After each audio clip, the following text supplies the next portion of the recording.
जिल्हाधिकारी सांगली बोलतोय।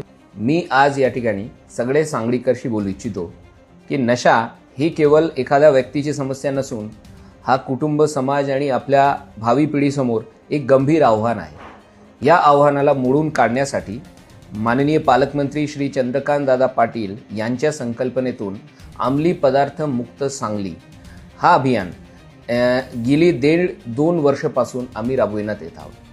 या अनुषंगाने जिल्हा प्रशासन आणि जिल्हा पोलीस दल या दोन्हीची संयुक्त विद्यमानाने नशामुक्त सांगली रॅली काढण्यात येणार आहे। हा रॅली सोमवार 24 ऑगस्ट रोजी सकाळी 8:30 वाजता विश्रामबाग येथील कल्पद्रुम ग्राउंड, नेमिनाथ नगर येथून सुरू होणार आहे।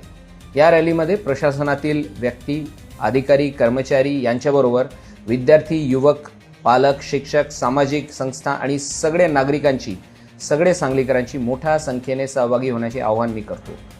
आपला देश सर्वाधिक युवा पिढीचा असून युवा पिढी यांच्या ऊर्जा योग्य दिशेने वळवून तिचा सकारात्मक वापर देशाला उज्ज्वल भविष्यासाठी होणे गरजेचे आहे। त्यासाठी तरुणीला व्यसनापासून दूर ठेवणे आणि त्यांना सटीक दिशेने मार्गदर्शन करणे हे आपल्या सगळ्यांची सामूहिक जबाबदारी आहे। लक्षात घ्या, या रॅलीतील आपला सहभाग केवळ उपस्थिती नसून नशामुक्ती विरोधातील सामाजिक शक्तीच्या एक प्रदर्शन असणार आहे।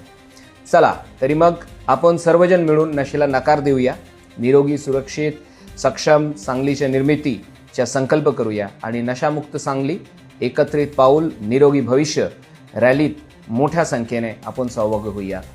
धन्यवाद। जय हिंद, जय महाराष्ट्र।